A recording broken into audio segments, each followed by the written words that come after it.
곧 나오게 될 2월호 매일의 만나의 그 칼럼 부분에 제가 썼던 내용을 잠깐 소개해 드리겠습니다. 지난 9월 영국에서 변기 하나를 도난당했다고 한 것이 세계적으로 큰 뉴스거리가 된 적이 있었습니다. 변기 하나 도난당했다는 것이 뭔 뉴스거리인가? 그것이 왜 세계적인 뉴스거리가 된단 말인가? 그런 의구심을 가질 수 있습니다. 그런데 도난당한 그 변기는 황금으로 만든 황금 변기였기 때문입니다. 이 황금 변기는 2016년 이탈리아 미술가 마우리치오 카텔란이 18K 금으로 만들어서 미국 뉴욕의 구겐하임 미술관에 전시했던 것입니다. 아메리카라고 이름을 붙였는데 경제 불균형, 부의 세습, 아메리칸 드림의 허상을 풍자하고 조롱할 작품으로 만든 겁니다. 그리고 일부러 화장실에 이 변기를 설치하여 관람객들에게 이 변기에 앉아볼 수 있는 기회를 부여했습니다. 사람들이 너무 오래 앉아 있으려 해서 한 사람당 사용할 수 있는 시간을 3분으로 제한을 했습니다. 그럼에도 불구하고 10만 명이 넘는 관람객이 이 황금 변기를 사용했다고 합니다. 그리고 그 황금 변기가 영국으로 건너와서 영국 총리를 지냈던 윈스턴 처칠의 생가인 블레넘 궁전에 전시되고 있었는데 지난 9월 14일 새벽 이 황금 변기가 도둑을 맞은 겁니다. 황금 변기를 훔쳐간 용의자는 이틀 만에 체포되었는데 약 7억 원, 70억 원이 넘는 이 황금 변기는 회수되지 못하고 어디에 있는지 여전히 오리무중 상태입니다. 이 황금 변기는 또 하나 일화가 있습니다. 지난해 2017년 초지요. 미국의 트럼프 대통령 부부가 뉴욕 구겐하임 미술관에 전시되어 있던 빈센트 반 고흐의 고흐가 1888년에 그렸다고 하는 아르르 눈 덮인 들판이라는 그림을 빌려달라고 요청을 했는데 구겐하임 미술관의 큐레이터가 그 제안을 거절하면서 이 황금 변기를 대신 빌려주겠노라고 제안을 했다고 합니다. 큐레이터가 황금을, 금을 또 돈을 너무 좋아하는 대통령을 조롱하면서 이 황금 변기를 빌려주겠다고 제안한 겁니다. 물론 트럼프 대통령 부부는 그 제안을 받아들이지 않으므로 영국에 건너갈 때까지 이 황금 변기는 뉴욕 구겐하임 미술관에 전시되어 있었던 겁니다. 여러분, 70억 원에 이르는 황금 변기에 앉아 용변을 보았던 10만 명이 넘는 사람들, 그들이 이 황금 변기에 앉아 이를 보면서 어떤 생각을 했을까 궁금하지 않습니까? 사람들이 가장 동경하는 것 가운데 하나가 그런 사치를 누려보는 겁니다. 황금 변기를 가질 만큼의 여유가 없기 때문에 갖지 못한 것일 뿐 누구나 그런 욕망을 갖고 살아갑니다. 그리고 실제로 역사적으로 그런 황금 변기를 소유한 사람도 있었습니다. 역사상 최고의 갑부 중에 한 사람으로 손꼽히는 중국 진나라의 석숭이라고 하는 사람은 화장실을 황금과 보석으로 꾸미는 사치를 즐겼다고 하고 2001년 홍콩의 한 보석상은 61억 원짜리 초호화 화장실을 만들어 세상을 놀라게 만들었습니다. 황금은 그만큼 자신의 부를 드러내는 욕망의 도구로 사용되고 있는 겁니다. 여러분 한번 생각해 보십시오. 마우리치오 카텔라는 왜 하필 경제의 불균형, 부의 세습, 아메리칸 드림의 허상 이것을 조롱할 작품으로 황금 병기를 만들었을까 하는 겁니다. 변기는 가장 더럽고 불결하게 여기는 것 가운데 하나입니다. 인간의 배설물을 처리하는 도구이기 때문입니다. 가장 더럽고 가장 쓸모없다고 생각되는 배설물을 처리하는 도구인 변기를 부의 상징인 황금으로 만들었다고 하는 것은 말 그 자체가 우스꽝스러운 것입니다. 그런데도 어리석은 우리 인간은 그런 우스꽝스러운 일에 열광합니다. 그것을 가지고 싶어 안달합니다. 가지지 못해도 그 위에 앉아보고 싶어 안달합니다. 아이러니하지 않습니까? 성경은 우리에게 황금으로 대변되는 물질의 욕망의 노예가 되어서는 안 된다고 가르칩니다. 시내산 아래에서 황금 송아지를 만들던 이스라엘 백성들처럼 말입니다. 모세는요, 시내산 위에 올라가서 하나님의 말씀 율법을 받기 위해서 하나님과 독대하여 말씀을 듣고 있는데, 시내산 아래에서는 황금 송아지를 만들어 이것이 우리를 애굽 땅에서 인도해낸 신이라고 말하면서 잔치를 벌이고 있었습니다. 그런 모습이 오늘 우리 시대 우리의 마음속에도 존재한다는 겁니다. 그런 황금 송아지를 만들어 그것을 신이라고 추앙하며 따라가는 어리석은 우리 인간들, 자신의 헛된 욕망의 노예가 된 채 살아가는 사람들이 오늘 우리 시대에 우리 가운데 얼마나 많으냐 하는 겁니다. 성경은 우리에게 황금은 결코 우리의 신이 될 수 없다고 말합니다. 그렇다고 황금을 모두 무가치한 것이라고 말하진 않습니다. 그런 정반대의 해석을 하기도 합니다. 우리 믿음을 이야기하면서 그 금보다도 황금보다도 더 귀한 것이 우리의 믿음이라고 말씀하시는 오늘 본문이 그 가운데 하나입니다. 그러면 왜 오늘 말씀에서는 우리의 믿음을 황금, 금과 비교했을까 하는 겁니다. 단순하게 생각하면 금은 귀한 것이기 때문입니다. 세상에 값진 것을 표현하는 방식 가운데 하나가 금입니다. 우리가 가진 믿음이 세상이 가지고 있는 그 어떤 금보다도 귀하고 값지다고 하는 걸 말씀하기 위해서 우리의 믿음이 금보다 더 귀하다, 그렇게 말씀하셨다고 단순하게 생각할 수 있습니다. 그런데 여러분, 이건 우리가 성경을 너무 단순하게 이해하는 겁니다. 분명 우리의 믿음은 금보다 귀합니다. 그건 틀림없는 사실입니다. 그렇다면 왜 우리의 믿음이 금보다 귀하다고 말씀했느냐 하는 겁니다. 도대체 금이 무엇이기에 우리의 믿음의 가치를 금으로 비유하면서 그 금보다 귀하다고 말씀하셨겠느냐는 거예요. 여러분, 금이 값진 것은 그것이 결코 많이 생산되는 것이 아니기 때문입니다. 금이 시냇가의 돌멩이처럼 흔하다면 그것을 어디 귀하게 여기겠습니까? 근데 금은 그렇게 많이 나는 것 아닙니다. 더군다나 금은 우리가 말하는 순수한 상태로 발견되지 않습니다. 그 안에 여러 가지 다른 이물질들이 섞여서 발견되고, 그래서 그 이물질들을 제거하는 과정을 거쳐야 우리가 좋아하는 금, 황금이 되는 겁니다.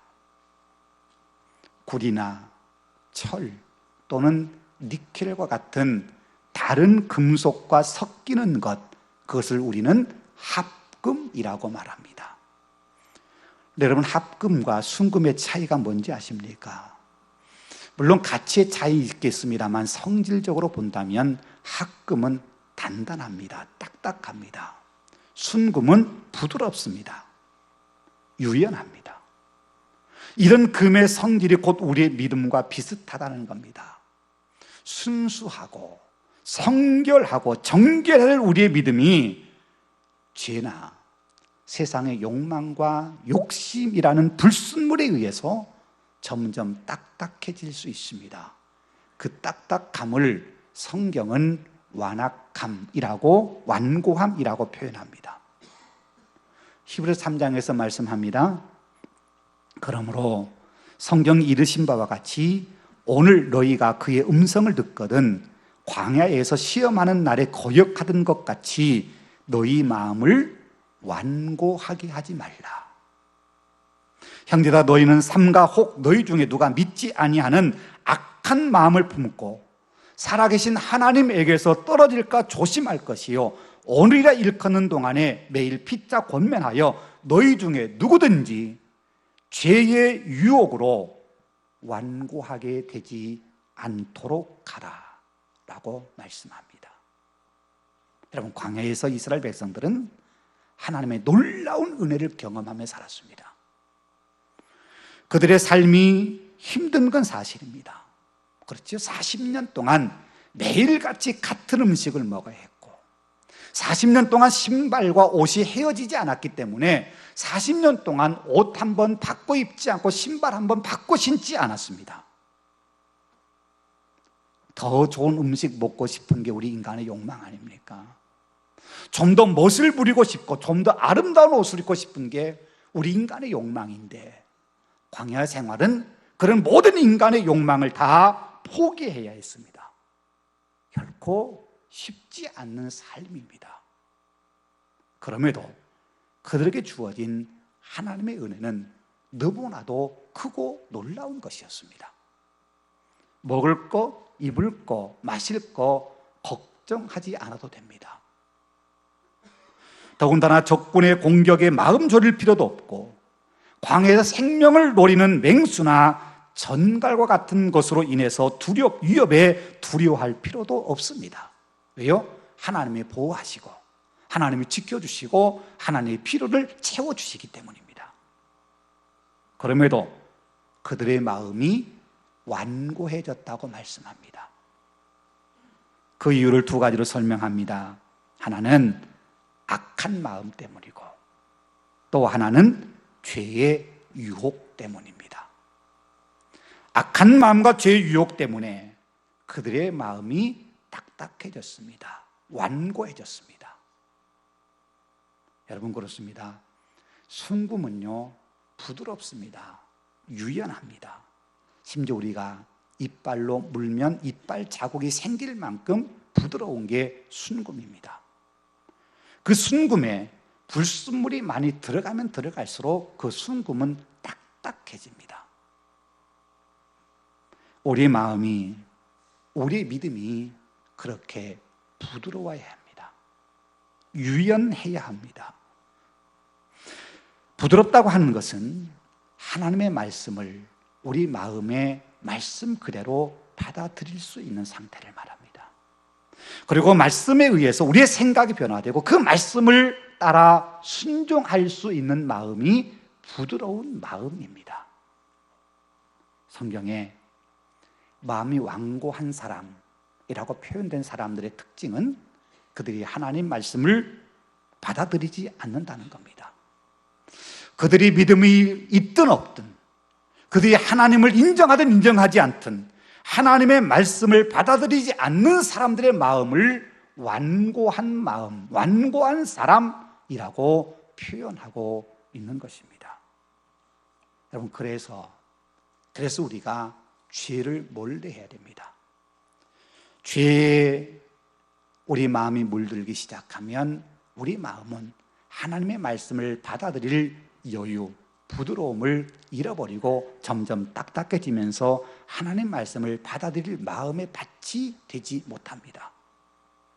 점점 굳어지고 더 굳어지고 굳어지면서 말씀을 받아들이지 못하니까 결국에는 패망으로, 멸망으로 갈 수밖에 없는 게 완고한 마음입니다.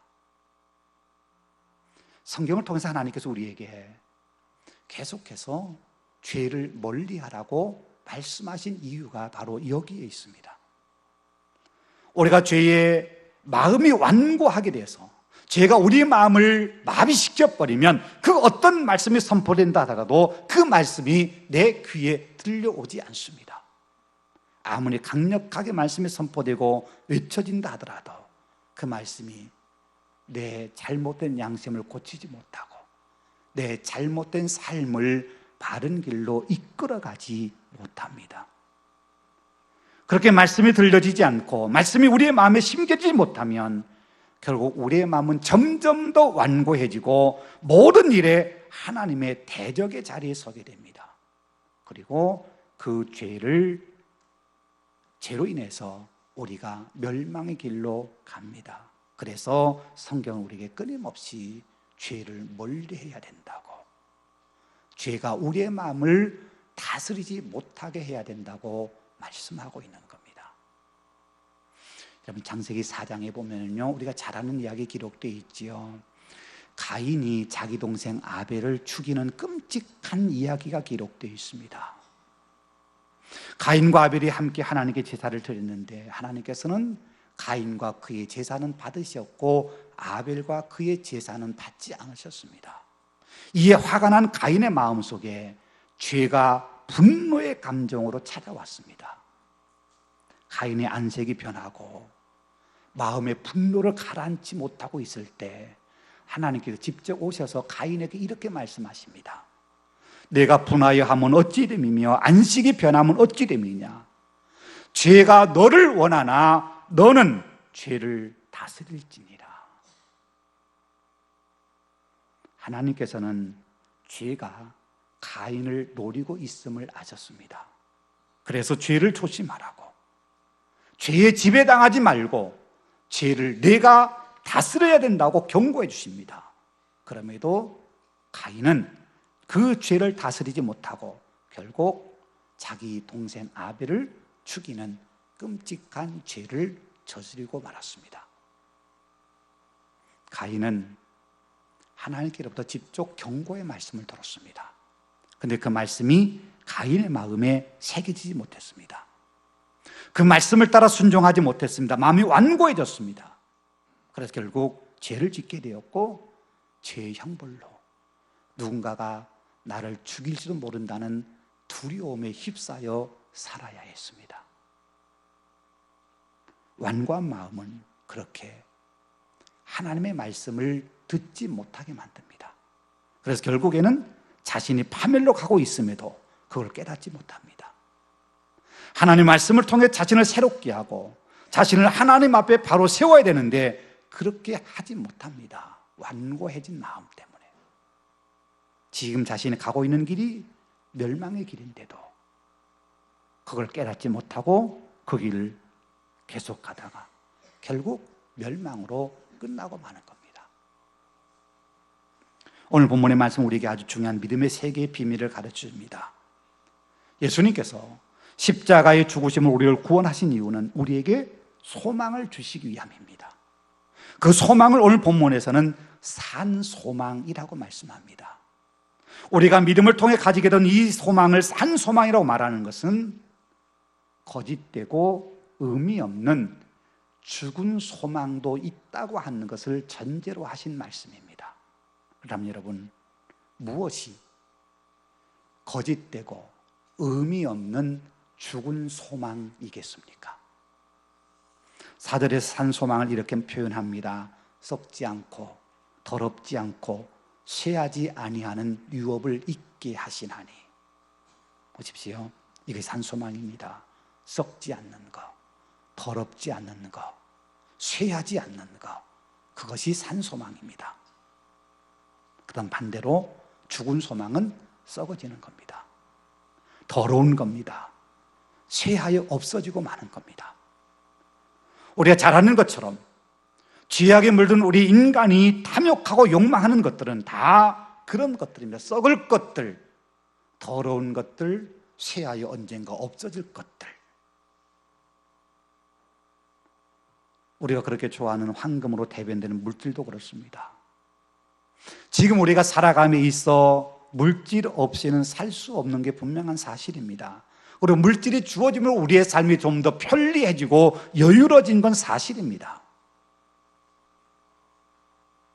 그래서 많은 사람들이 지금보다 더 많은 재산을 모으기 위해서, 더 많이 갖기 위해서 안간힘을 쓰고 있습니다. 지금보다 더 많은 물질을 소유하면 행복해질 거라고 생각하기 때문입니다. 그런데 여러분, 물질은 우리의 삶에 조금 더 여유, 조금 더 편리함을 제공해 줄 수 있을지 몰라도 우리의 삶을 행복하게 만들어 줄 수는 없습니다. 그것이 성경의 가르침이고, 더 나아가 우리보다 먼저 살았던 우리의 선인들이 가르쳐준 지혜요 가르침입니다. 그럼에도 우리는 여전히 물질을 추구하고 더 많이 소유하기 위해서 정신없이 달려갑니다. 그 이유가 뭔지 아십니까?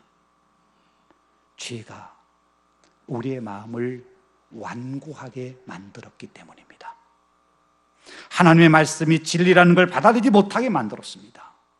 죄된 생각이 우리의 사고 깊숙한 곳에 자리 잡고서 우리의 의식을 물질의 노예로 만들어 버렸습니다. 그래서 돈이 최고라고 생각하게 만들었고, 조금만 더 가지면 행복할 것이라고 하는 헛된 꿈을 꾸며 살게 만들어 버렸습니다. 어떤 사람은 지금보다 조금 더 출세하면 내 인생이 활짝 펼 거라고 생각하고 출세하기 위해서 안간힘을 씁니다. 그러나 우리는 잘 압니다. 지금보다 더 높은 자리에 올라간다더라도 거기가 결코 행복의 자리일 수 없다는 사실을 말입니다. 한 단계 더 높은 계단에 올라서다 보면 그보다 더 높은 계단이 보이고 그것에 올라가고 싶어 또다시 혹독한 경쟁을 치러야 됩니다. 그리고 마침내 최고의 자리에 올라갔다 하더라도 그것이 우리에게 행복을 보장해 주진 않습니다. 언젠가 그 자리에서 미끄러질지 모른다는 두려움이 우리 마음에 엄습하기 때문입니다. 출세 결코 우리의 삶의 최고의 가치일 수 없을 뿐만 아니라 행복의 자리가 아님을 잘 알고 있으면서도 우리는 그것을 추구하며 살고 있지 않습니까? 결국 다 사라지고 다 썩고 없어지고 가치 없는 것인 줄 알면서도 왜 우리가 그걸 추구하며 그렇게 안달하며 사는 겁니까? 죄가 우리에게 속삭이거든요. 좀 더 높이 올라가야 돼. 그래야 내가 이기는 거야, 승리하는 거야. 좀 더 출세해야 돼. 그럼 내가 더 행복해질 거야.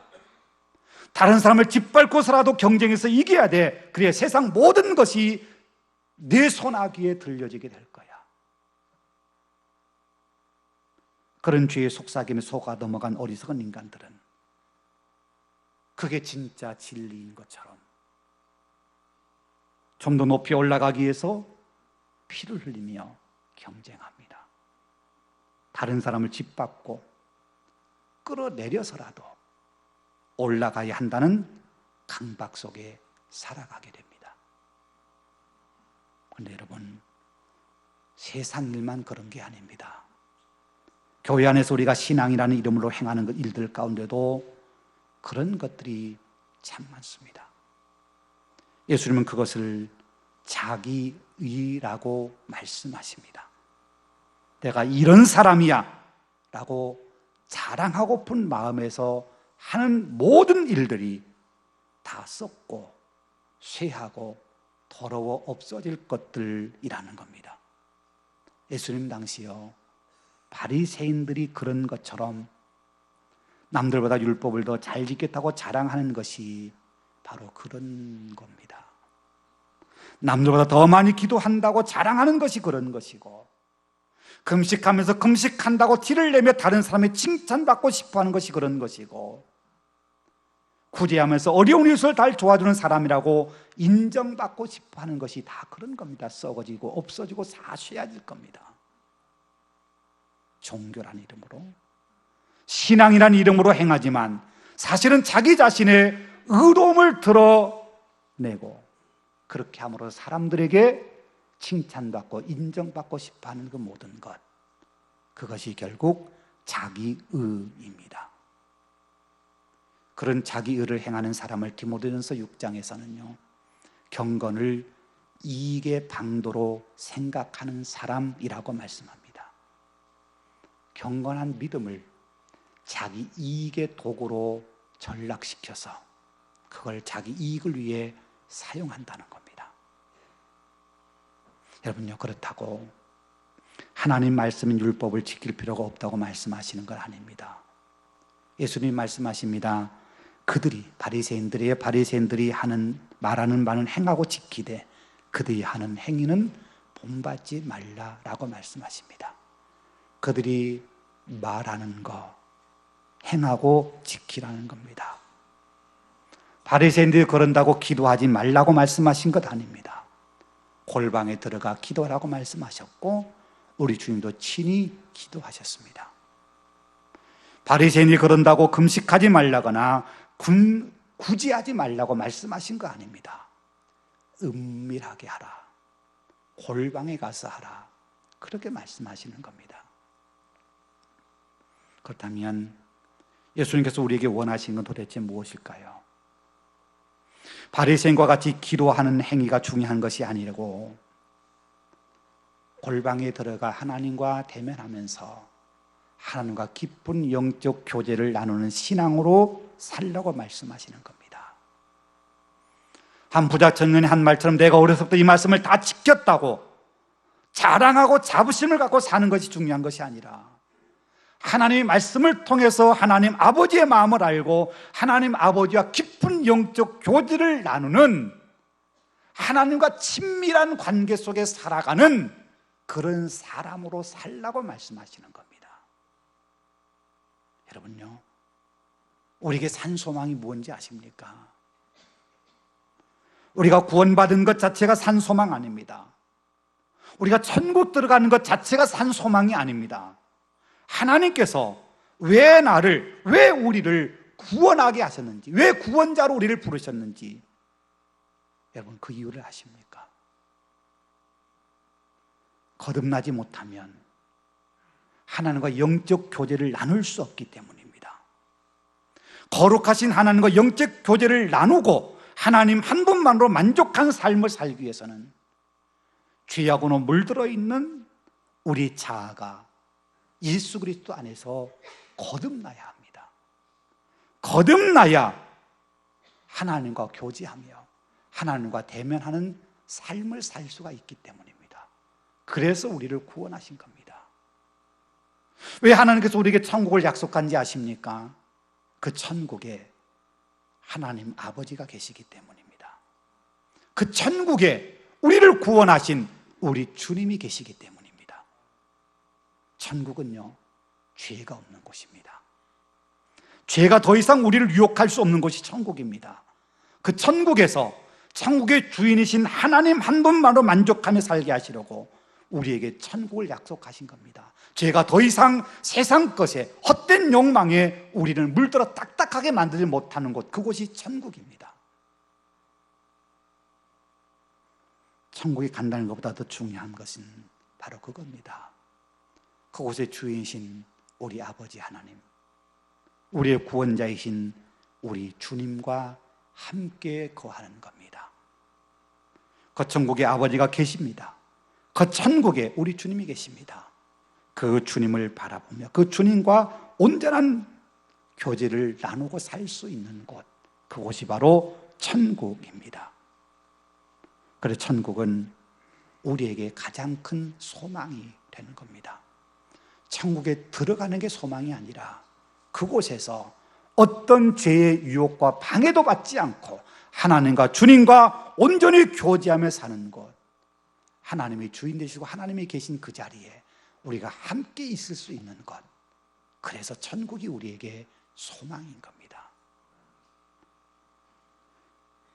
우리 믿음의 선배들이 그렇게 고백하지 않았습니까?